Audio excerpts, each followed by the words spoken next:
wabarakatuh. Ketemu lagi ya dengan saya Erono Budi Wijoyo. Di sini saya akan menyampaikan terkait dengan materi keperawatan jiwa, khususnya temanya adalah konsep keperawatan kesehatan jiwa komunitas (KKJK) atau yang biasa disebut dengan CMHN atau Community Mental Health Nursing. Jadi bagaimana sih kita sebagai seorang perawat mengelola kesehatan jiwa itu di ranah komunitas atau di ranah masyarakat. Nah, kita akan bahas dalam perkuliahan pada hari ini. Baik, next. Baik, yang pertama adalah jawab pertanyaan ini. Jadi silakan jawab di kolom komentar ya. Di sini ada 3 pertanyaan. Ya, silakan sambil presensi. Saya rasa Anda bisa mengerjakan dalam waktu 5 menit ya. Waktu dimulai dari sekarang. Silahkan.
Baik, saya rasa saya lanjutkan ya. Nanti bagi yang belum menyelesaikan untuk pretest silahkan dilanjutkan saja, tidak masalah ya. Oke, baik, next. Baik, kesehatan menurut WHO atau definisi dari kesehatan itu adalah kondisi sehat baik itu fisik, mental, sosial, dan spiritual. Jadi tidak hanya bebas dari sakit atau cacat. Nah, secara detail, kesehatan itu harus sehat fisik ya, biologis. Jadi tidak ada sakit, fisiknya, biologisnya sehat, mentalnya sehat, sosial sehat, spiritual sehat. Tidak hanya sakit dan tidak hanya cacat. Nah, kesehatan itu universal ya definisinya, tanpa dia itu menjadi hanya kesehatan jiwa ya. Jadi kesehatan itu tidak hanya melihat pada kesehatan fisik, tapi juga pada kesehatan mental, terutama kesehatan jiwanya. Ya, jadi dikatakan sehat itu harus sehat fisik dan juga sehat mental, sosial, dan spiritual. Nah, apa yang harus kita perdalam di sini? Next. Nah, di dalam kondisi masyarakat itu kita harus dibagi menjadi 3 ya. Kondisi masyarakat itu ada masyarakat ataupun keluarga yang dia itu sehat jiwa. Kemudian ada keluarga yang dia itu resiko, dan juga dia ada keluarga yang gangguan jiwa. Nah, kita harus pilih satu persatu terlebih dahulu. Nah, Keluarga sehat jiwa itu apa? Keluarga sehat jiwa itu ya tadi dia sehat secara fisik, sehat secara mental, sosial, spiritual, ya. Jadi tidak ada permasalahan di dalam dirinya, ya. Nah, Anda nanti akan membagi menjadi beberapa kelompok untuk keluarga sehat jiwa ini, mulai dari ibu hamil, bayi, toddler, prasekolah, sekolah, remaja, dewasa, dan lansia sesuai dengan usianya masing-masing. Nah, usianya masing-masing berapa? Nanti Anda bisa perdalam dengan teorinya Erik Erikson, ya. Jadi membagi dari bayi sampai dengan lansia ditambah dengan ibu hamil di sana. Kemudian Anda membagi lagi pada masyarakat itu dengan keluarga risiko. Keluarga risiko itu apa? Dia adalah keluarga yang memiliki penyakit fisik seperti apa? Penyakit fisik seperti hipertensi, diabetes mellitus, jantung, dan lain-lain, ya. Jadi ada proses di mana Anda nanti akan membagi keluarga ini dengan penyakit yang sudah saya sebutkan ini, ya. Jadi hipertensi berapa orang, ya. Hipertensi dengan definisinya, diabetes mellitus dengan definisinya, ya, terutama pada orang-orang yang dia itu pernah didiagnosa atau pernah berobat kemudian didiagnosa penyakit tersebut, ya, atau hasil screening Anda menyatakan bahwa keluarga ini memiliki anggota hipertensi. Nah, nanti sebutkan namanya siapa dan lain sebagainya. Jadi Anda punya nama, punya jumlah terkait dengan siapa yang hipertensi, siapa yang DM dan jantung dan lain sebagainya. Nah, ini nanti akan mempermudah kita untuk menentukan apa yang harus kita lakukan atau apa yang harus kita lakukan terkait dengan community mental health nursing ini atau CMHN ini, ya. Baik, selanjutnya adalah yang terakhir adalah keluarga dengan gangguan jiwa. Otomatis ini adalah keluarga yang dia itu anggota keluarganya pernah dibawa ke rumah sakit jiwa dan didiagnosa skizofrenia bisa jadi, dan juga diagnosa-diagnosa lain ke arah gangguan jiwa, ya. Nah, kalau baru resiko bagaimana, Pak? Kalau baru resiko harus dilihat lebih jelas lagi apakah dia memang mengalami tanda dan gejala baik itu pada halusinasi, waham, dan lain sebagainya. Kalau memang dia perlu pengobatan lebih lanjut, Anda harus memberikan treatment atau memberikan inisiatif untuk disampaikan kepada kader, kemudian kader menyampaikan kepada puskesmas, puskesmas koordinasi dengan pihak rumah sakit jiwa dan lain sebagainya, ya.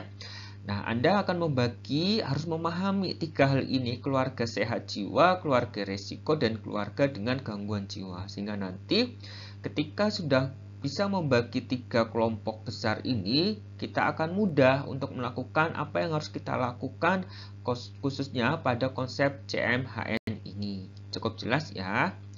Baik. Baik, next. Baik, nah ini adalah kesehatan jiwa. Nah, kesehatan jiwa merupakan komponen penting pada definisi sehat WHO, ya. Tadi kita sebutkan bahwa sehat itu dia tidak hanya sehat fisik, tapi dia harus ada sehat jiwanya juga, ya. Nah, dikatakan sehat jiwa itu seperti apa? Sehat jiwa adalah yang dia itu memampukan individu untuk satu, menyadari potensinya, dua, mengatasi stres dalam kehidupannya, tiga, bekerja produktif, dan empat adalah berkontribusi pada masyarakat. Saya rasa keempat komponen sehat jiwa ini kita miliki semuanya yang ada di sini, ya, sehingga kita masuk dalam kesehatan jiwa yang utuh atau sehat jiwa yang utuh. Nah, apa yang harus kita pahami? Kita akan menyadari potensi kita, sadar tentang potensi kita, tahu tentang bakat kita, tahu apa yang harus kita lakukan, dan lain sebagainya. Jadi, menyadari potensi diri untuk bisa menghadapi hidup ini, ya. Nah, potensi-potensi itu ada yang bisa mengembangkan karena individu itu yang tahu potensinya apa, kecuali nanti Anda melakukan screening atau apa yang memang outputnya atau tujuannya adalah untuk melihat potensi yang kita miliki, ya. Baik, selanjutnya adalah mengatasi stres dalam kehidupannya. Jadi setiap orang yang dia itu sehat jiwa bisa mengatasi stres dalam kehidupannya. Misalnya saat ini kan Anda semua sedang bekerja, kemudian kuliah, kemudian berkeluarga dan lain sebagainya. Pasti memiliki stresor tersendiri itu ya. Kuliah dengan banyak tugas, keluarga dengan stresornya, pekerjaan dengan hal-hal yang gampang tapi ketika tidak dilakukan akan menumpuk dan lain sebagainya. Nah, itu Anda sebagai seorang yang sehat jiwa itu bisa mengatasi stres itu gitu. Sehingga Anda tidak menjadi stres dalam kehidupan Anda ya. Jadi bisa diatasi. Nah, Anda masuk dalam tahapan sehat jiwa. Kemudian bekerja produktif. Nah, ini bekerja produktif itu adalah ya menyelesaikan apa yang sudah Anda lakukan, seperti itu apa yang sudah dimulai, ya kan? Jadi bekerja produktif di mana hasil karyanya itu bisa dinikmati, kemudian hasil lainnya itu bisa menghasilkan entah itu menghasilkan secara finansial atau mungkin menghasilkan rekanan yang baik dan lain sebagainya. Jadi kita bekerja produktif itu memanfaatkan waktu yang ada untuk mendapatkan hasil yang maksimal. Nah, selanjutnya adalah berkontribusi pada masyarakat. Ketika kita disebut sehat jiwa, itu harus bisa berkontribusi pada masyarakat, harus bisa menyelesaikan permasalahan yang di masyarakat, ya. Berkontribusi dalam masyarakat bisa jadi kita ikut gotong royong, menjadi perangkat desa, menjadi yang dituakan misalnya dan lain sebagainya. Jadi bisa memberikan kontribusi pada masyarakat untuk menyelesaikan permasalahan-permasalahan yang ada di sana. Misalkan yang sekarang sedang booming adalah masalah pandemi ini misalnya. Nah, di sekitar kita ada yang isolasi mandiri misalnya, kemudian itu baru kasus pertama di kampung tersebut misalnya. Nah, kita sebagai tenaga kesehatan harus bisa menyampaikan kepada masyarakat, harus bisa menyampaikan kepada khalayak umum bahwa isoman itu atau isolasi mandiri itu baiknya seperti ini. Kemudian kita sebagai lingkungan sekitar harus bagaimana menyikapi dan lain sebagainya. Nah, itu harus dilakukan dan kita sebagai orang yang sehat jiwa harus bisa berkontribusi pada masyarakat. Ya, saya rasa cukup jelas ya. Kita lanjutkan. Next.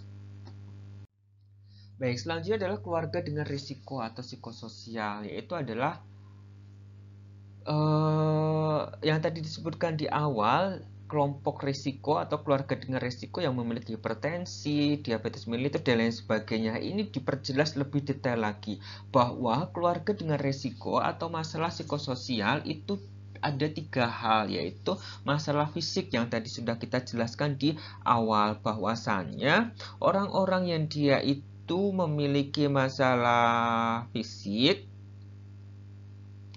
dia itu akan memiliki penyakit, bisa jadi hipertensi, diabetes mellitus, jantung, TBC, stroke, gagal ginjal, rematik, dan semua sakit fisik yang memang diderita oleh anggota keluarga tersebut ya, sehingga dia masuk dalam individu ataupun kelompok risiko. Kalau memang ada salah satu keluarga di dalam rumah itu yang mengalami sakit ini yang saya sebutkan tadi, itu berarti dia merupakan keluarga dengan risiko. Pun juga sama, keluarga risiko itu seperti keluarga yang memiliki anggota terkonfirmasi COVID-19 misalnya, itu juga masuk kelompok risiko sebenarnya ya. Jadi nanti Anda akan mengkaji lebih detail ya di program NAS, dan juga kompetensi Anda itu akan mengkaji terkait dengan asuhan keperawatan pada masalah psikososial yang kita bahas pada presentasi sebelumnya ya.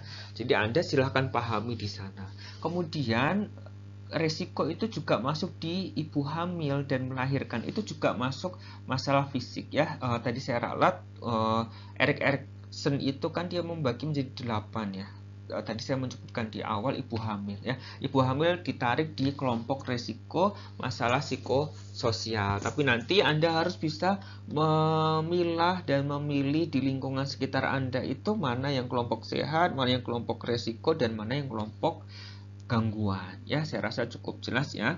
Baik, selanjutnya adalah masalah sosial ya. Masalah sosial itu apa? Seperti kehilangan pekerjaan, PHK, kehilangan harta benda, ekonomi berkurang dan lain sebagainya. Pun juga sama, masalah sosial itu juga bisa disebabkan oleh rumah tangga, misalnya KDRT atau kekerasan dalam rumah tangga, kemudian kehilangan anggota keluarga, kemudian ada hubungan sosial, bisa jadi ada konflik, kemudian ada hal yang lainnya ya. Oke, baik. Selanjutnya adalah masalah mental, khawatir atau galau. Nah, ini masuk dalam resiko ya. Ini bukan lagi masalah mental ke ODGJ dan lain sebagainya, tidak, tapi ini lebih kepada masalah mental, terlalu khawatir, terlalu galau dan lain sebagainya. Misalnya masuk PNS tidak diterima, kemudian galau dan lain sebagainya. Galau dalam artian tidak sampai ke arah gangguan ya, tapi masih bisa dia beraktivitas sehari-hari, tapi dia itu masih murung dengan kejadian yang dia timpa seperti itu. Bisa jadi dia khawatir ya, misalnya ada tetangganya yang terkonfirmasi COVID, dia terlalu khawatir misalnya, atau ada anggota keluarga intinya dia terkonfirmasi COVID, kemudian dia khawatir karena masih menunggu hasil PCR misalnya. Nah, itu juga masuk dalam masalah mental, di mana dia masuk dalam keluarga dengan resiko atau dengan masalah psikososial. Nah, sebenarnya ini dijelaskan lebih detail lagi masalah mental atau psikososial ini dengan beberapa diagnosa keperawatan yang bisa diangkat, seperti misalnya kecemasan, distress spiritual, kemudian kehilangan, harga diri rendah situasional, kemudian ansietas dan lain sebagainya ya. Jadi dia masuk dalam keluarga dengan resiko dan nanti akan ada diagnosa sendiri tentang psikososial ya. Baik, saya rasa itu sudah didapatkan di level D3 ya, tapi Bapak dan Ibu bisa melihat di video saya di channel YouTube saya. Di sana sudah ada beberapa yang menjelaskan tentang masalah psikososial ya. Nanti Anda bisa cek di sana. Baik, next. Baik, jika ada pertanyaan, Bapak dan Ibu bisa menuliskan di kolom komentar. Baik, selanjutnya adalah masuk ke kelompok gangguan, yaitu orang dengan gangguan jiwa atau ODGJ ya. Jadi dibagi menjadi dua, ODGJ ringan dan ODGJ berat. Nah, detailnya seperti apa nanti akan dipandu pada pertemuan ini. Nah, ODGJ berat itu adalah ODGJ yang memang dia itu menahun, kemudian yang sering seliweran di pinggir jalan, yang bisa jadi compang-camping bajunya, tidak pernah mandi dan lain sebagainya ya. Bagi orang yang pernah dibawa ke rumah sakit jiwa, itu jangan hanya sekali, tapi dia harus kontrol kembali ketika obatnya habis, atau sebelum obatnya habis itu langsung kontrol untuk melihat kondisinya bagaimana, apakah ada perkembangan yang baik atau tidak dan lain sebagainya ya. Jadi orang-orang dengan gangguan jiwa yang pernah dibawa ke rumah sakit itu jangan hanya sekali ya. Misalkan Bapak dan Ibu bertugas di pelayanan puskesmas, kemudian membawa ke rumah sakit jiwa misalnya, kemudian dia dirawat dan diperbolehkan pulang. Nah, Anda harus bisa mengcek, mengcross-check dan lain sebagainya dari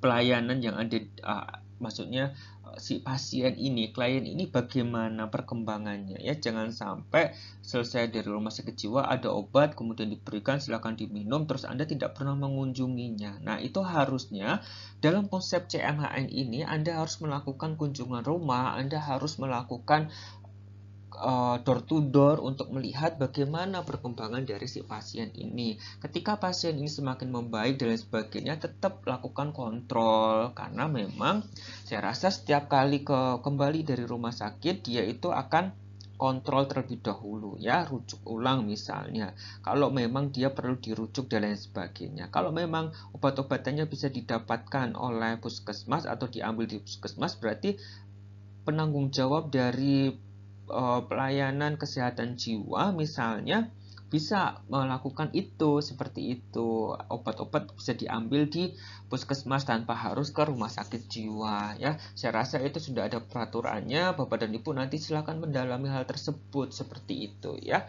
Nah, nanti kita akan bahas lebih detail pada konsep CMHN.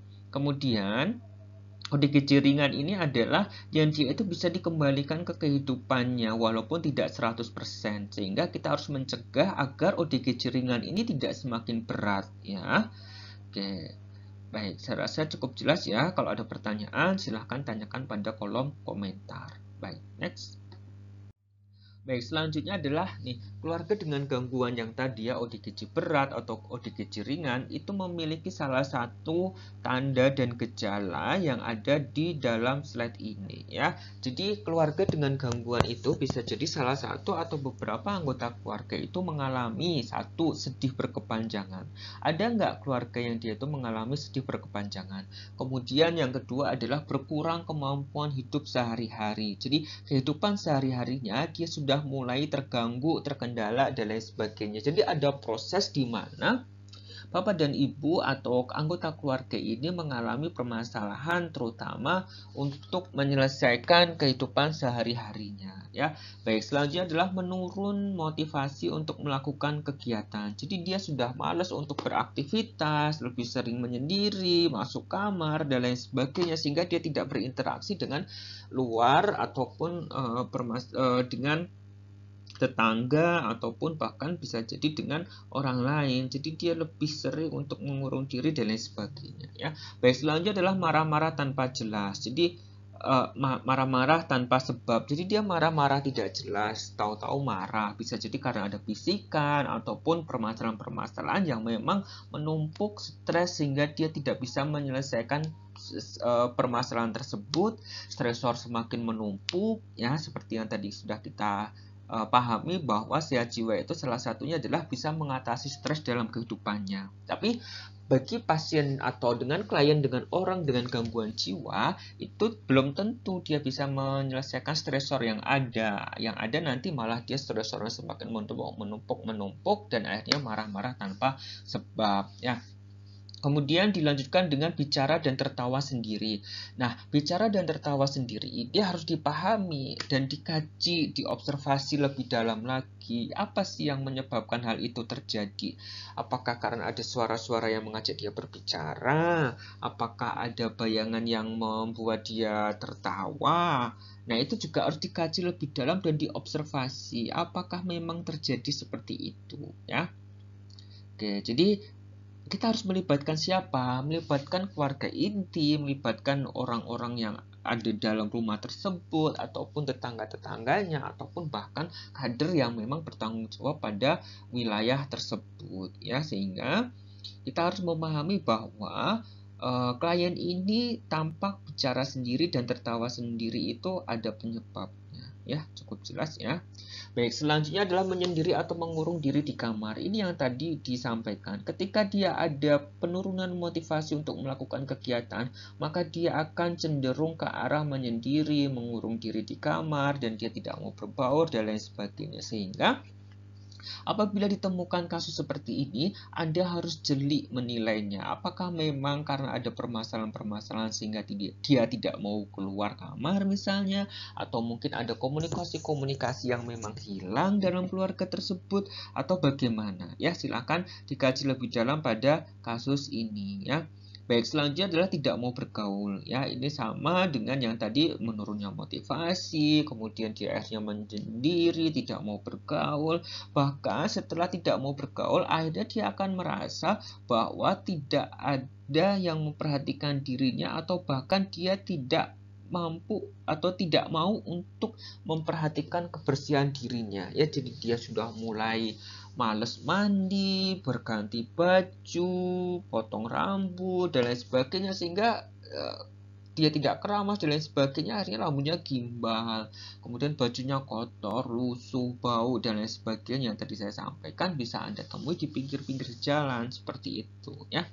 Karena memang dia sudah sampai ke tahap dia tidak memperhatikan kebersihan dirinya. Dan Bisa jadi kalau kita kaji lebih dalam ada keinginan untuk bunuh diri, untuk mengakhiri hidup ini sudah tidak kuat dengan jalannya ataupun dengan cobaan yang diberikan oleh Tuhan misalnya dan lain sebagainya, sehingga keluarga dengan gangguan ini harus dikaji lebih dalam baik pada individu yang mengalaminya ataupun keluarga di sekitar, sehingga apa yang kita lakukan itu akan bermanfaat ya, karena orang dengan gangguan jiwa itu dia tidak bisa menyelesaikan masalahnya sendiri, sehingga perlu dukungan sosial dari siapa? Dari caregivernya, dari orang serumah, dari keluarganya, dari tetangga, dari kader, ataupun dari stakeholder, pemuka agama, dan lain sebagainya. Nah, inilah lintas sektor yang harus dimiliki oleh kita sebagai seorang nurse untuk bekerja sama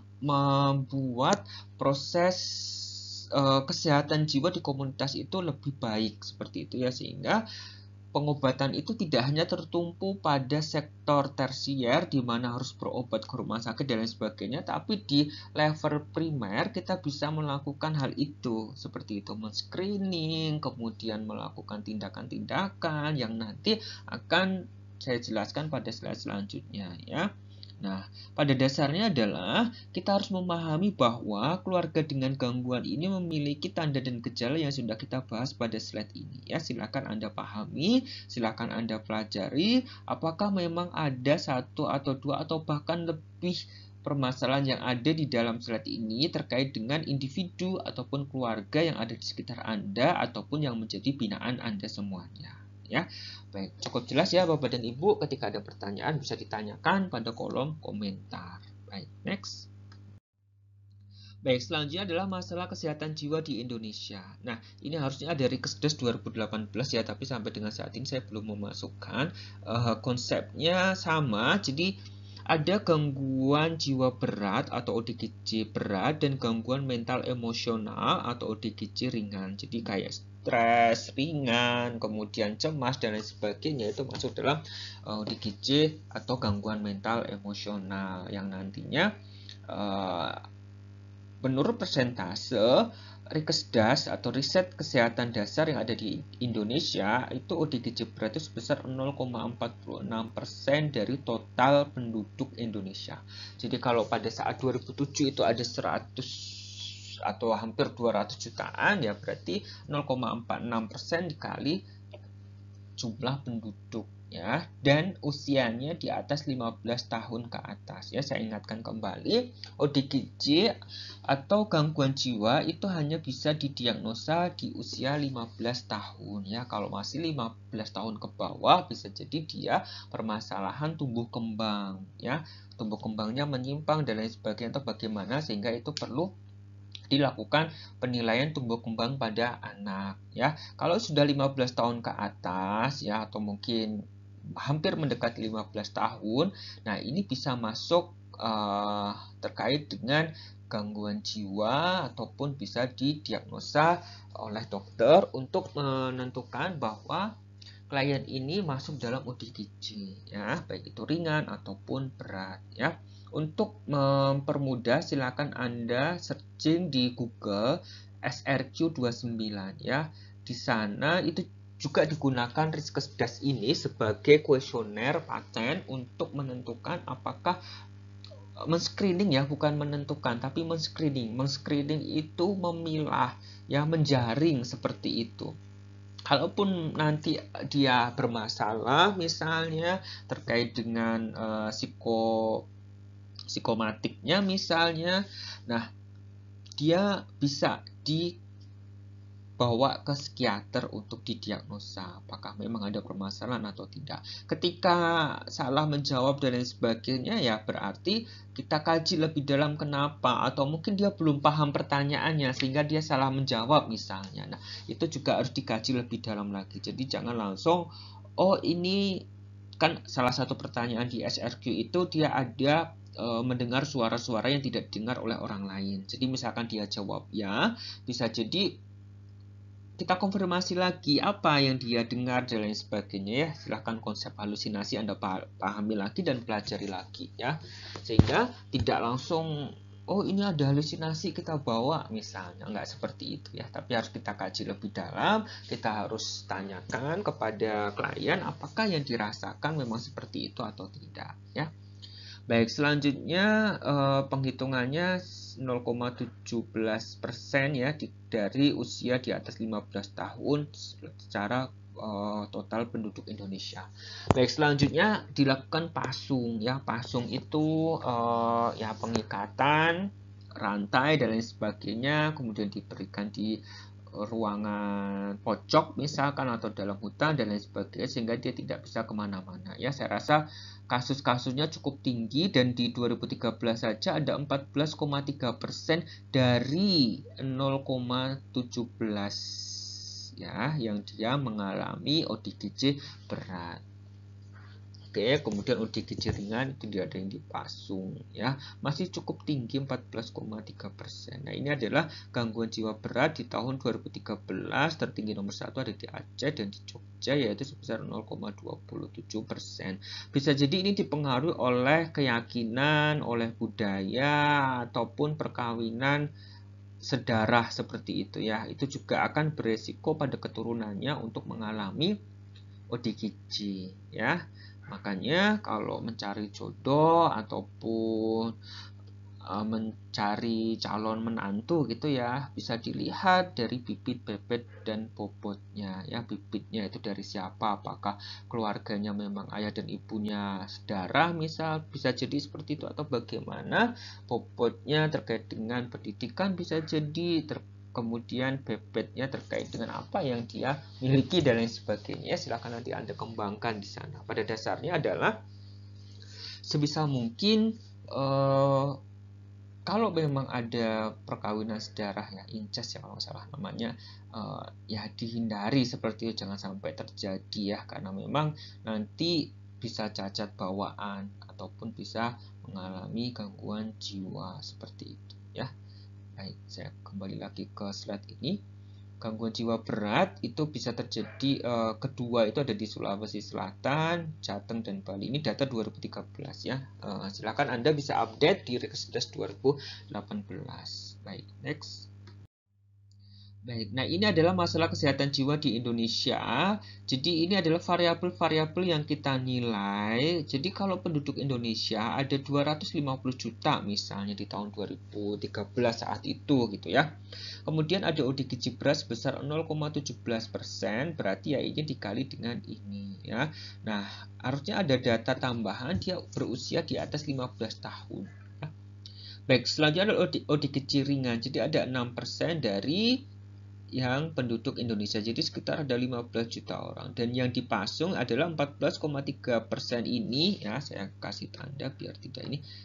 Oke, ini saja. Nah, pasung ini ya itu 14,3% dia dari ini 425.000 orang, dan hasilnya adalah ini 60.000 orang yang masih dipasung di Indonesia. Ini pada data 2013, saya rasa cukup besar, cukup tinggi ya, sehingga harus membagi diri ya.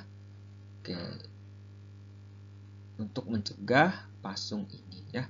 Saya rasa ada program Indonesia bebas pasung kalau tidak salah pada tahun 2025. Nah, tapi kita lihat sekarang sudah masuk pada tahun 2021 pun sudah di tengah-tengah tahun. Nah, kita juga masih ada terkait dengan hal tersebut. Pun bisa jadi setelah pandemi ini kasus ODGJ itu akan semakin meningkat karena banyak PHK, penghasilan dan lain sebagainya berkurang. Nah, itu juga bisa menyebabkan hal ini terjadi ya. Sehingga Anda harus jeli, sehingga Anda harus bisa melihat apa yang terjadi di sekitar kita. Ya, baik. Next, kalau ada pertanyaan bisa ditanyakan pada kolom komentar, diketikkan di sana. Next. Baik, kita masuk ke konsep dari Community Mental Health Nursing atau CMHN. Apa sih itu? Baik, CMHN itu memiliki prinsip, atau CMHN adalah dia itu pelayanan keperawatan ya, pelayanan keperawatan yang komprehensif, holistik, dan paripurna yang berfokus pada masyarakat yang sehat jiwa, yang rentan terhadap stres atau dia resiko gangguan jiwa, dan tahap pemulihan serta kekambuhan. Nah, ini adalah kelompok gangguan jiwa. Pada dasarnya, CMH ini akan membagi masyarakat menjadi 3 kelompok, yaitu kelompok sehat jiwa, kelompok resiko, dan juga kelompok gangguan jiwa ya. Nah, CMHN atau Community Mental Health Nursing ini bisa dilakukan di daerah pasca bencana atau rawan bencana atau masyarakat secara umum ya. Pencetus pada CMHN ini kalau di keperawatan Community Mental Health Nursing ini adalah Prof. Budi Anak Elliot yang beliau menyampaikan bahwa pertama kali CMHN dilakukan ini di Aceh pada tahun 2004 dan itu memang bisa dilakukan ya. Pun saya juga pernah melakukan CMHN ini di daerah binaan saya pada saat saya spesialis di daerah Bogor. Untuk secara masyarakat secara umum ya, bekerja sama dengan Dinkes Dinkes Kota Bogor saat itu. Kemudian juga pada bencana di Lombok ya. Jadi pada saat bencana di Lombok saya ke sana untuk melakukan community mental health nursing ini dan juga melakukan proses yang dinamakan dengan DKJPS atau dukungan kesehatan jiwa dan psikososial sehingga tidak menjadi kelompok yang gangguan, karena memang masyarakat yang dia itu mengalami trauma ya, atau masyarakat yang wilayahnya itu terkena bencana, dia akan mengalami trauma ya, sehingga dia masuk dalam kelompok resiko gangguan jiwa. Jadi kelompok resiko dengan stresor yang tinggi. Nah, sehingga kita lakukan DKJPS, kegiatan-kegiatan di sana sehingga mencegah masyarakat tersebut itu menjadi proses gangguan ya. Baik.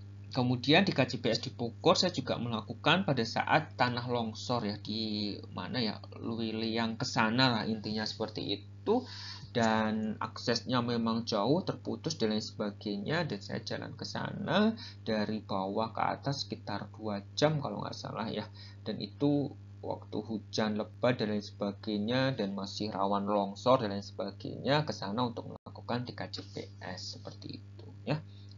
Baik, saya rasa CMH ini nanti bisa Anda lakukan pada saat masyarakat umum, terutama Bapak dan Ibu yang bekerja di pelayanan puskesmas, itu akan lebih erat sekali menggunakan CMHN. Ya, saya rasa bisa digunakan sebagai dasar untuk penelitian skripsi Anda ketika nanti sudah masuk proses skripsi. Ya, baik, next. Dan saya siap untuk membimbing ketika mahasiswa masuk dalam konsep CMHN ini.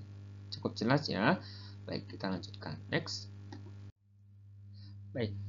Nah, dalam CMHN itu dia ada pelayanan keperawatan yang bersifat komprehensif. Apa sih itu? Yaitu adalah pelayanan yang difokuskan pada pencegahan primer ya. Jadi kita akan berfokus pada pencegahan primer, kemudian pencegahan sekunder dan juga pencegahan tersier. Nah, pelayanan keperawatan komprehensif tadi ada di dalam pretest ya. Anda sesuai atau tidak jawabannya, silahkan Anda cross-check-kan sendiri dengan jawaban Anda. Pada dasarnya adalah pelayanan keperawatan komprehensif itu adalah pelayanan yang difokuskan pada pencegahan primer pada anggota masyarakat yang sehat. Jadi difokuskan pada kelompok sehat. Kelompok apa? Kelompok bayi, kelompok toddler ya. Kelompok bayi itu 0 sampai 1 tahun, kemudian kelompok toddler itu 1 sampai 3 tahun, prasekolah itu 3 sampai 6 tahun, kemudian sekolah itu 6 sampai dengan 12 tahun, kemudian remaja itu 12 sampai dengan 18 tahun, kemudian dewasa awal itu 18 sampai dengan 35, kemudian 35 sampai dengan 65 itu dewasa tengah, dan dewasa akhir ataupun lansia itu dia masuk 65 tahun ke atas. Nah, itu pembagian menurut Erik Erikson untuk kelompok sehat jiwa. Nah, nanti ada juga pembagian lansia yang dia itu menurut Depkes usianya 60 tahun ke atas, WHO juga menyarankan 60 tahun ke atas. Nah, itu nanti tergantung dari definisi yang digunakan yang mana.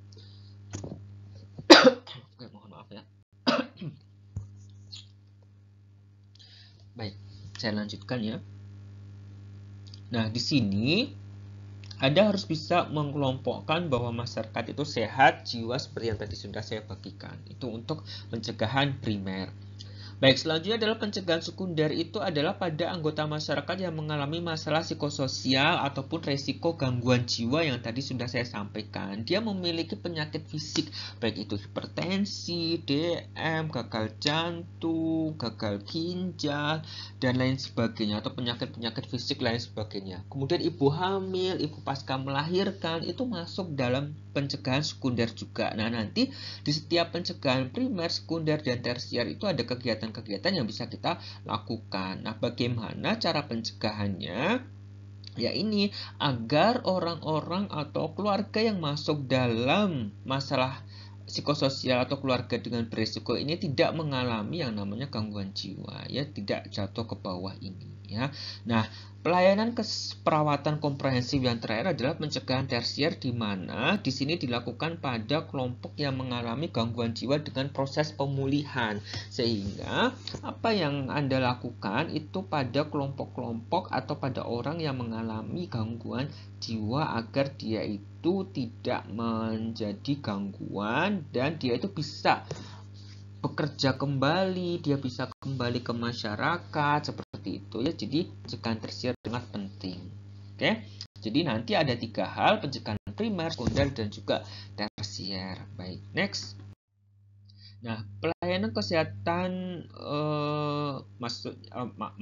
pelayanan keperawatan jiwa yang komprehensif itu yang tadi ada pencegahan primer, pencegahan sekunder, dan pencegahan tersier. Baik, kita akan bahas satu persatu. Next. Baik, nah ini adalah pencegahan primer. Apa yang harus kita lakukan atau apa sih pencegahan primer itu? Fokus pelayanan pada peningkatan kesehatan dan pencegahan terjadi gangguan jiwa. Jadi fokus pelayanannya adalah untuk meningkatkan kesehatan dan pencegahan agar tidak terjadi gangguan jiwa. Nah, tujuannya apa? Tujuannya adalah untuk mencegah gangguan jiwa, mempertahankan dan meningkatkan kesehatan jiwa. Dengan cara apa? Atau targetnya siapa saja? Pada pencegahan primer ini yang tadi saya katakan, dia adalah masyarakat yang dalam kelompok sehat dan belum mengalami gangguan jiwa sesuai dengan kelompok umurnya, bisa pada bayi, anak, remaja, dewasa, dan juga lansia. Nah, ini target yang menjadi target tumpuan di pencegahan primer, ya. Saya rasa cukup jelas. Kemudian kegiatannya apa yang bisa dilakukan? Kalau dalam foto ini kan dia edukasi pada kelompok sehat dan juga anak yang dewasa dan juga anak. Nah, yang bisa dilakukan adalah pendidikan kesehatan, Penkes. Jadi memberikan pendidikan kesehatan kepada masyarakat, kepada ibu-ibu RT, ibu-ibu RW ya. Sebelum pandemi kan kalau ada arisan kadang ada penyuluhan kesehatan seperti itu ya. Nah, itu bisa dilakukan ya. Kemudian ada sosialisasi kesehatan jiwa. Jadi misalkan dari pihak puskesmas melakukan sosialisasi kesehatan jiwa kepada kader dan lain sebagainya. Kemudian ada manajemen stres, ini juga bisa dilakukan kelompok, misalnya tarik nafas dalam, kemudian guided imagery dan lain sebagainya ya. Jadi ada manajemen stres yang bisa dilakukan agar masyarakat yang sehat itu tetap sehat jiwanya ya. Dia tidak mengalami resiko atau bahkan tidak langsung menjadi kelompok gangguan ya.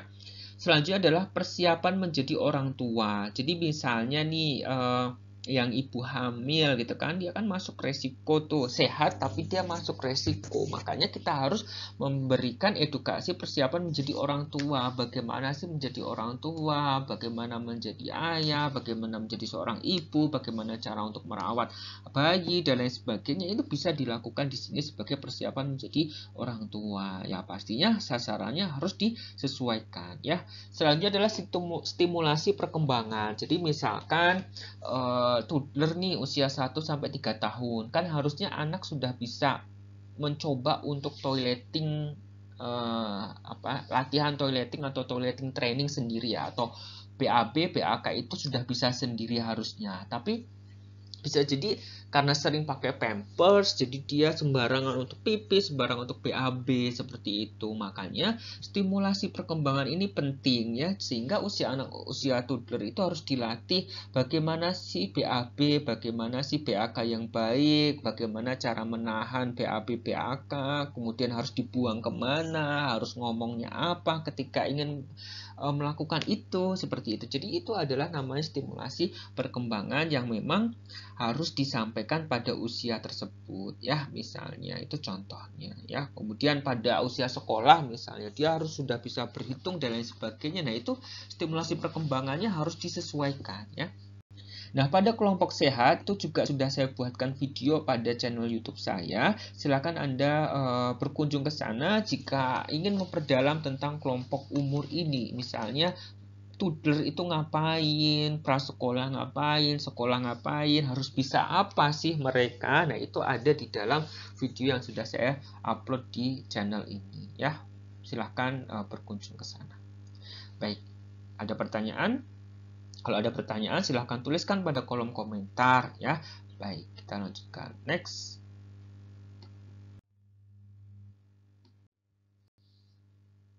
Baik, saya lanjutkan ya. Selanjutnya adalah pencegahan sekunder. Nah, apa yang ada di sini itu adalah fokusnya apa? Yaitu pelayanan deteksi dini dan penanganan dengan segala masalah psikososial dan gangguan jiwa.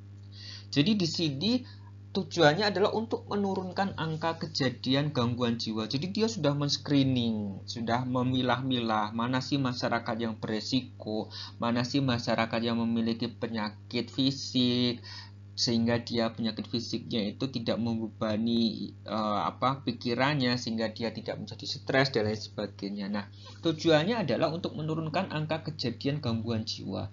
Nah, siapa yang menjadi target pada pencegahan sekunder ini? Target masyarakat yang beresiko atau memperlihatkan tanda-tanda masalah psikososial dan gangguan jiwa.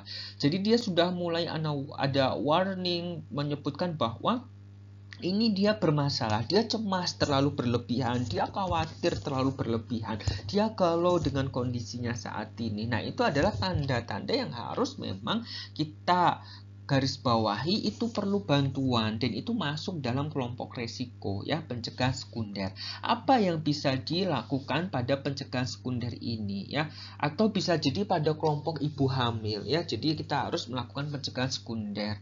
Kenapa itu penting? Karena bisa jadi ibu hamil itu tidak tahu apa yang harus dia lakukan, dia tidak tahu apa yang dipantang atau mungkinnya tidak boleh dilakukan, yang boleh dilakukan dan lain sebagainya. Dan juga perlu dipahami bahwa khususnya pada pandemi seperti ini, ibu hamil itu kan juga berisiko tinggi ya, sehingga dia harus memproteksi diri. Jadi dia harus diberikan edukasi dan juga mawas diri untuk melakukan protokol kesehatan, karena kan tidak hanya dirinya, juga pada janinnya ya.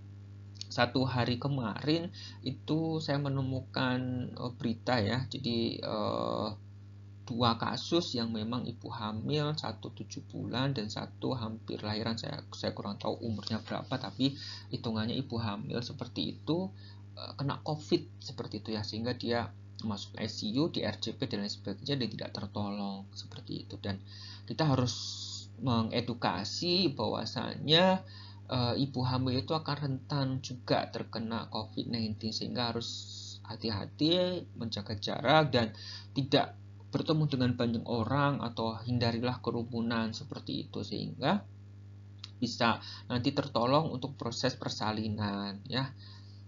Jadi harus hati-hati.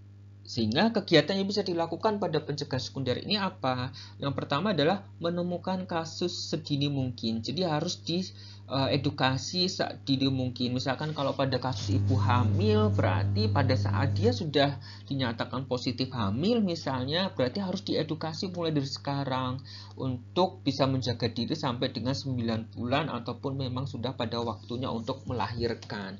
Nah, sehingga tidak menjadi permasalahan ataupun tidak menjadi terkonfirmasi COVID misalnya, karena memang dia tidak tahu bahwa dia resiko untuk tertular seperti itu ya. Jadi harus kita jeli menemukan kasus sedini mungkin. Kemudian melakukan penjaringan kasus dengan mengkaji masyarakat. Bagaimana caranya? Men-screening ya, kita menyebar kuesioner, kita tentukan hasil dari kuesioner tersebut, kemudian apa yang harus kita lakukan, ya koordinasi dengan puskesmas bahwasanya misalnya kita kader gitu ya, bahwasanya saya menemukan kasus-kasus seperti ini atau saya bertanggung jawab pada wilayah ini dan saya menemukan bahwa ada 8 ibu hamil, kemudian ada 20 lansia yang mengalami hipertensi, kemudian ada juga yang 3 keluarga isolasi mandiri dan lain sebagainya. Jadi Anda harus bisa melakukan penjaringan kasus dengan mengkaji masyarakat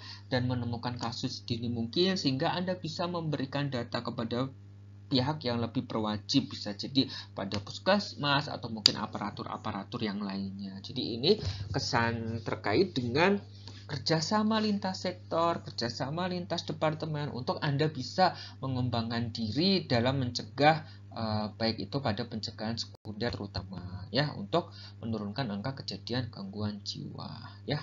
Baik, cukup jelas ya, kita lanjutkan next. Baik, yang selanjutnya adalah pencegahan tersier. Apa yang terjadi pada pencegahan tersier ini? Yang pertama adalah fokus pelayanan pada peningkatan fungsi. Ya, jadi dia ada fokus pelayanan pada peningkatan fungsi dan sosialisasi serta pencegahan kekambuhan pada pasien gangguan jiwa.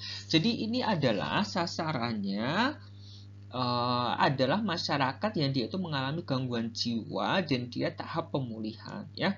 Nih saya akan jelaskan satu persatu.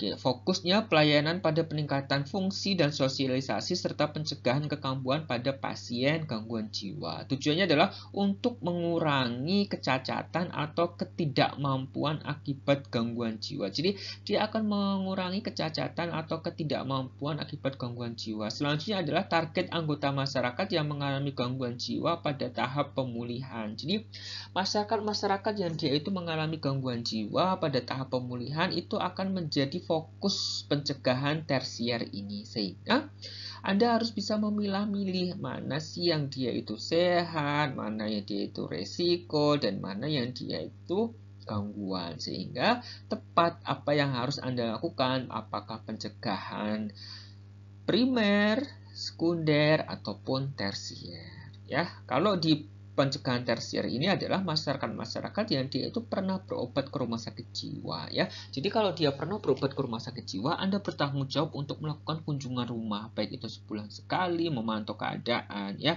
atau bisa kerjasama dengan kader untuk kader ini bisa mendampingi proses pengobatan, mendampingi proses interaksi sehari-hari atau aktivitas sehari-hari yang dilakukan oleh klien ya. Jadi jangan sampai klien ini terutama yang mengalami gangguan jiwa ini diabaikan dan lain sebagainya. Baik, cukup jelas ya, kita lanjutkan next. Baik, nah ini adalah lanjutan pencegahan tersier. Apa sih yang bisa kita lakukan? Yaitu adalah program dukungan sosial dengan pendidikan kesehatan pada masyarakat tentang penerimaan ODGJ. Jadi kalau memang dia adalah ODGJ, masyarakat jangan menstigma, masyarakat jangan mengucilkan dan lain sebagainya. Kita harus melakukan dukungan sosial ya. Kemudian ada program rehabilitasi pemberdayaan masyarakat dan keluarga. Jadi ada bagaimana yang bisa kita lakukan terkait dengan pemberdayaan masyarakat dan juga keluarga, terutama orang dengan gangguan jiwa. Selanjutnya adalah program sosialisasi tentang kegiatan sosial dan keagamaan. Oke, jadi libatkan orang dengan gangguan jiwa ini terkait dengan kegiatan sosial. Ajak untuk misalnya ronda, gotong royong, dan lain sebagainya. Kemudian juga kegiatan keagamaan seperti pengajian, sholat berjamaah, ataupun kegiatan-kegiatan keagamaan lainnya. Selanjutnya adalah program pencegahan stigma. Ya, jadi ada edukasi kepada stakeholder, edukasi kepada tetua ataupun para sesepuh gitu ya, atau orang yang dituakan ataupun kepada pemuka agama terkait dengan pencegahan stigma ya. Stigma cukup jelas ya, jadi dia adalah pandangan negatif terhadap sesuatu, jadi atau terhadap seseorang. Jadi stigma itu lebih kepada hal yang negatif. Jadi pandangannya itu selalu negatif. Oh, dikecil, jangan deket-deket dia, nanti menular dan lain sebagainya. Nah, itu yang harus kita cegah agar tidak terjadi di masyarakat. Makanya dia masuk dalam pencegahan tersier ya. Jadi ada lintas sektor, kemudian ada edukasi yang harus kita berikan baik itu pada kader, stakeholder, pemuka agama, tetua dan lain sebagainya. Ya, cukup jelas ya. Kita lanjutkan. Next.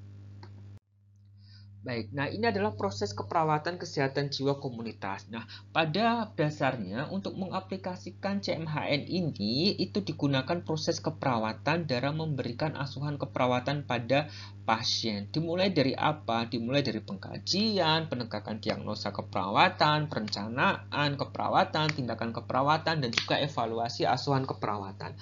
Hal ini sama seperti asuhan keperawatan pada umumnya. Jadi ada pengkajian, kemudian penegakan diagnosa, kemudian ada perencanaan tindakan atau intervensi, kemudian implementasi dan juga dokumentasi ataupun nanti dilakukan evaluasi di sana lalu didokumentasikan ya. Jadi sama prosesnya. Kita akan bahas satu persatu. Next. Baik, pengkajian apa yang harus kita lakukan? Yang pertama adalah pengkajian awal dilakukan berdasarkan keluhan pasien. Jadi ada keluhan pasien terlebih dahulu sehingga kita bisa melakukan yang namanya community mental health nursing ini. Selanjutnya adalah apabila menemukan permasalahan yang mendukung diagnosa gangguan jiwa, maka menggunakan pengkajian gangguan jiwa ya. Pengkajian gangguan jiwa kayak apa sih Pak? Itu sudah saya buatkan video juga di dalam channel ini. Silahkan cari, ada 3 video ya. Asuhan keperawatan jiwa. Jadi ada part 1, part 2 dan part 3. Jadi memang itu adalah penegakan pengkajian yang memang dilakukan pada kasus-kasus yang dia itu mengalami gangguan jiwa.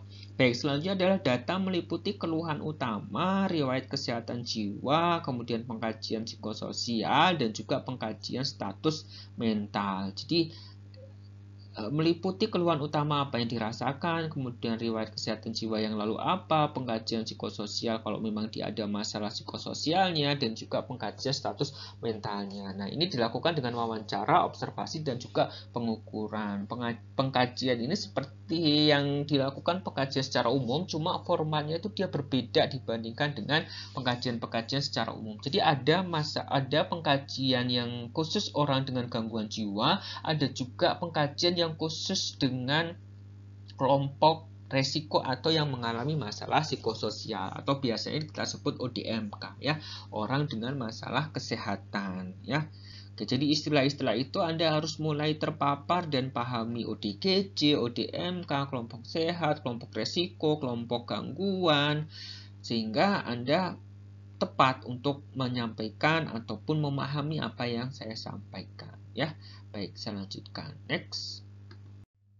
Baik, setelah melakukan pengkajian, Anda disarankan untuk menegakkan diagnosa. Ya, diagnosa apa yang bisa ditegakkan pada community mental health nursing ini itu berdasarkan permasalahan klien. Bisa berdasarkan umur, misalkan remaja, kalau memang dia masuk dalam kelompok resiko, dia bisa diangkat depresi atau perilaku kekerasan. Ya, dewasa bisa juga HDR, ISOS, resiko bunuh diri, DPD, ya, lansia bisa jadi demensia, depresi ataupun kesepian. Ya, ini adalah diagnosa-diagnosa yang bisa diangkat pada usia-usia tertentu. Ya, nanti Anda juga bisa melihat lebih detail pada kasus-kasus yang ada di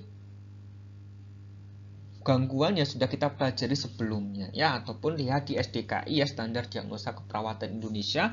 Jadi Anda sudah harus mulai terpapar dengan diagnosa-diagnosa yang ada di SDKI, SLKI dan juga SLKI dan SIKI ya. Anda juga harus memiliki buku tersebut ya. Anda bisa mencari di toko buku ataupun bisa secara online ya. Nanti kalau memang berkenan saya juga bisa bantu kalau memang ingin mencari buku yang asli seperti itu ya.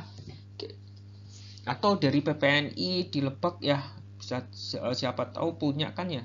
Nah, nanti linknya seperti itu, silakan Anda harus miliki buku tersebut ya, dipelajari ya. Jadi minimal Anda sudah terpapar ya, harusnya di setiap mata kuliah itu ada penegakan diagnosa ya. Nah, penegakan diagnosa otomatis dasarnya dari SDKI dan Anda harus memiliki buku tersebut. Oke. Baik, kita lanjutkan. Next. Baik, setelah melakukan tindakan keperawatan, diagnosa keperawatan, Anda akan melakukan perencanaan keperawatan atau intervensinya. Nah, intervensi di sini adalah menggunakan standar asuhan keperawatan kesehatan jiwa yang mencakup tindakan psikoterapeutik. Seperti apa penggunaannya? Berbagai teknik komunikasi terapeutik dalam BHSP. BHSP itu Bina Hubungan Saling Percaya. Kemudian ada pendidikan kesehatan tentang gangguan jiwa. Kemudian ada ADL, perawatan diri, berdandan, makan dan minum. Kemudian BAB, BAK.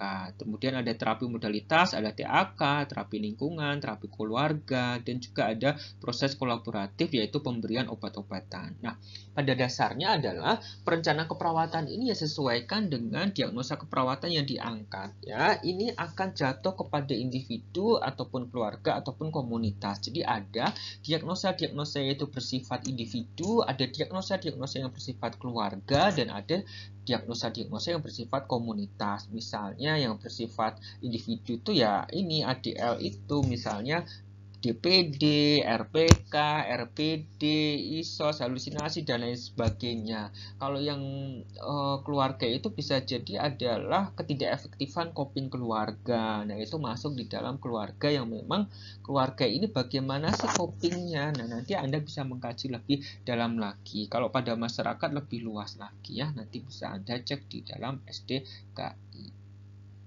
Cukup jelas? Kalau ada pertanyaan bisa ditanyakan di kolom komentar. Next. Baik, selanjutnya ini lanjutan perencanaan. Jadi pada tingkat individu, nah ini yang tadi saya sedikit singgung di depan ya, pada tingkat individu ya fokus pada peningkatan activity daily living-nya atau aktivitas sehari-harinya ya. Kemudian pada keluarga itu adalah pemberdayaan keluarga dalam merawat pasien dan mensosialisasikan pasien dengan lingkungannya. Jadi pada keluarga ini harus melibatkan keluarga. Misalnya pasien yang sudah dirawat di rumah sakit jiwa kemudian dikembalikan kepada masyarakat, otomatis yang menerima pertama kali adalah keluarga. Nah, di sini peran keluarga adalah melakukan perawatan pada pasien tersebut, kemudian mensosialisasikan pada pasien dengan lingkungan sehingga dia tidak lagi menjadi negatif seperti sebelum dia dibawa ke rumah sakit ya. Negatif dalam artian dia depresi, dia mengurung diri dan lain sebagainya, atau yang lebih ke arah positif, misalkan dia manik ya, terlalu bahagia berlebihan, nah itu juga sebenarnya tidak diperbolehkan. Nah, kita sebagai seorang nurse harus mengedukasi keluarga dan juga memberdayakan keluarga bagaimana cara merawat pasien ini. Bisa jadi bagaimana cara merawat pada halusinasi dan lain sebagainya ya, ataupun bagaimana cara mengingatkan untuk minum obat dan lain sebagainya. Itu sudah kita pelajari pada aspek individu ya.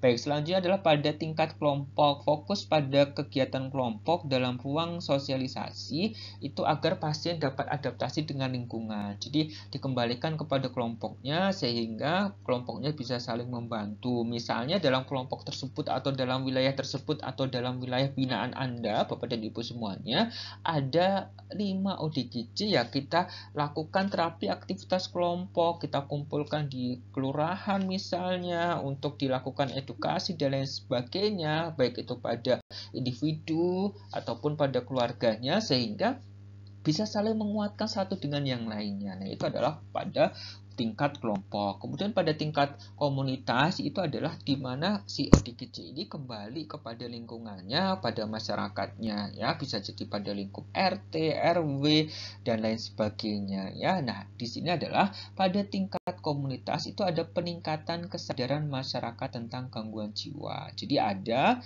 edukasi-edukasi yang bisa dilakukan untuk penurunan stigma, kemudian pemanfaatan sumber daya yang dapat dimanfaatkan keluarga dan pasien. Jadi ada sumber daya yang bisa dimaksimalkan untuk keluarga ini bisa berdikari ataupun melakukan kegiatan selanjutnya. Ya, baik, cukup jelas ya, kita lanjutkan. Next. Baik, selanjutnya adalah tindakan keperawatan. Nah, tindakan keperawatan itu mengacu berdasarkan perencanaan yang sudah dibuat, kemudian disesuaikan dengan kebutuhan dan kondisi pasien serta keluarga ya. Kemudian tujuannya adalah memberdayakan pasien dan keluarga untuk kembali dan mandiri dalam masyarakat, kemudian peningkatan coping individu dan rujukan untuk kolaborasi. Kalau memang ada obat-obatan dan lain sebagainya ya. Seperti yang saya tekankan, pada pasien-pasien dengan gangguan jiwa itu harus pendampingan secara penuh baik dari keluarga, stakeholder di sekitarnya, kader, sampai dengan perawat puskesmas. Perawat puskesmas juga akan bertanggung jawab pelaporannya ke dinas kesehatan, kemudian bisa jadi ke rumah sakit jiwa dan lain sebagainya ya. Saya rasa Bapak dan Ibu memiliki pengalaman yang lebih banyak terkait dengan tindakan keperawatan yang bisa dilakukan untuk pasien dengan ODGJ. Saya hanya mengingatkan bahwa pasien ODGJ itu perlu pendampingannya, jadi jangan dilepas, keluarganya pun juga diingatkan bahwa itu bukan aib seperti itu ya. Itu adalah anugerah sehingga Anda insya Allah balasannya adalah surga seperti itu ya. Insya Allah kita juga bekerja dengan ikhlas pun balasannya adalah surga ya. Baik, kita lanjutkan. Next. Baik, setelah melakukan implementasi, kita lakukan evaluasi asuhan keperawatan. Evaluasinya dengan apa? Yaitu adalah menilai perkembangan dan kemampuan pasien dan keluarga. Jadi kita nilai kemampuan pasien bisa enggak untuk menghardik, bisa enggak untuk minum obat, dan lain sebagainya. Baik itu pada keluarga ataupun pada pasiennya sendiri. Selanjutnya ini adalah evaluasi asuhan keperawatannya pada tingkat individu. Diharapkan klien itu mampu melakukan ADL secara mandiri, sosialisasi, dan coping itu yang baik ya. Kemudian pada tingkat keluarga diharapkan dia bisa membantu ADL pasien mengenal tanda dan gejala dini, kemudian melakukan perawatan, mengidentifikasi perilaku menggunakan sumber-sumber yang tersedia. Jadi Anda harus bisa mengevaluasi asuhan keperawatan yang sudah Anda lakukan kepada klien Anda sehingga tujuan dan juga manfaatnya itu atau latihan yang kita berikan kepada pasien itu bisa diterapkan di kehidupan sehari-harinya ya. Setelah kita evaluasi, kita lihat dan kita kerjasamakan pada stakeholder, kader yang ada di sekitarnya ya. Baik, kita lanjutkan next. Nah, ini adalah penugasan terakhir. Bukan terakhir ya, ini penugasan pada mata kuliah ini, tema ini bahwasanya yang pertama adalah lakukan pengelolaan CMHN pada lingkungan Anda dengan ruang lingkup RW atau RT di lingkungan tempat tinggal Anda. Jadi kalau Anda adalah Pak RT atau Bu RT, Anda enak punya data seperti itu ya. Atau Pak RW, Bu RW untuk menentukan RW mana, RT mana yang dia itu memang masuk dalam kelompok sehat, resiko, dan gangguan ya. Baik, selanjutnya adalah dengan membagi kelompok. Oke, jadi ini tugas individu ya. Setiap individu akan mengelola CMHN di lingkungan masing-masing, baik itu RW ataupun RT. Kalau RT juga tidak masalah. Oke, selanjutnya adalah membagi menjadi kelompok sehat ya. Mulai dari bayi sampai dengan lansia. Kemudian kelompok resiko yang mengalami penyakit DM, hati, jantung, dan penyakit fisik lainnya sampai yang terkonfirmasi COVID-19 ya, ataupun yang mengalami isolasi mandiri. Selanjutnya adalah kelompok gangguan jiwa. Jadi memang ini adalah kelompok yang dia itu pernah dibawa ke rumah sakit jiwa ya.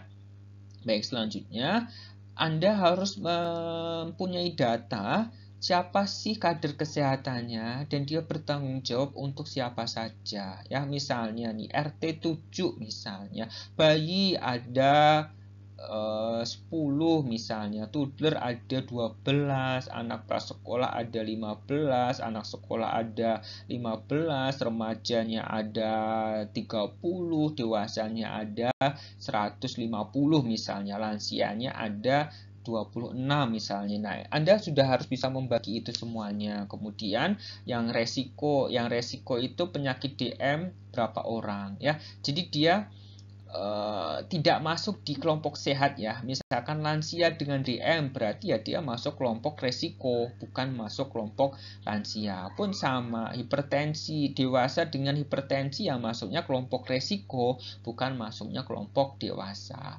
Nah, kelompok sehat itu memang dia tidak memiliki penyakit fisik. Ya, kalau dia memiliki penyakit fisik masuk di dalam resiko, misalnya asma, TBC, ya, terkonfirmasi COVID, sedang isolasi dan lain sebagainya ya. Kalau penyintas bagaimana Pak? Penyintas itu juga masuk di dalam resiko penyintas COVID ya. Dia pernah terkonfirmasi COVID-19, kemudian dia sembuh sampai dengan sekarang itu masuk di dalam kelompok resiko ya. Nah, selanjutnya kelompok gangguan jiwa itu adalah kelompok yang memang dia itu pernah dirawat di rumah sakit jiwa dan didiagnosa gangguan jiwa atau skizofrenia oleh dokter ya. Dan Anda memiliki list kader siapa yang terdekat, yang bertanggung jawab pada bayi siapa, yang bertanggung jawab pada ibu hamil siapa, toddler siapa dan lain sebagainya, itu menjadikan kader di sana ya. Dan Anda harus kenal kader di lingkungan itu siapa. Apalagi misalnya Anda bekerja di puskesmas misalnya, berarti Anda harus memiliki link yang kuat dengan kader untuk perpanjangan tangan Anda, baik itu pada melakukan kunjungan rumah atau mungkin sosialisasi kegiatan-kegiatan yang Anda lakukan di level primer seperti itu ya.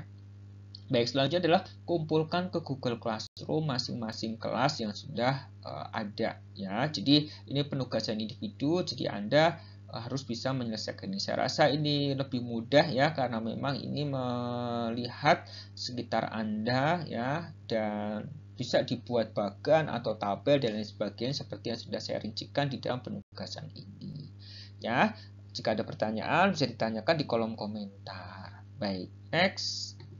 Baik, itu saja yang bisa saya sampaikan. Sukses untuk semuanya. Semoga kita selalu sehat walafiat dan juga selalu dalam lindungan Allah Subhanahu wa taala dan terhindar dari yang namanya virus COVID-19 ini. Sukses untuk semuanya. Di dalam video ini di channel YouTube saya ini sudah banyak video-video pembelajaran dan juga tentang uji kompetensi. Silakan Anda buka dan Anda lihat ya, Anda share kalau memang bermanfaat, dan subscribe bagi yang belum subscribe, like, kemudian jangan lupa berkomentar di kolom komentar untuk membuktikan bahwa Anda berkuliah ya, mengikuti kuliah saya pada materi ini ya. Sukses untuk semuanya, salam buat keluarga, semoga sehat selalu dan dalam lindungan Allah Subhanahu wa taala. Saya akhiri, wassalamualaikum warahmatullahi wabarakatuh.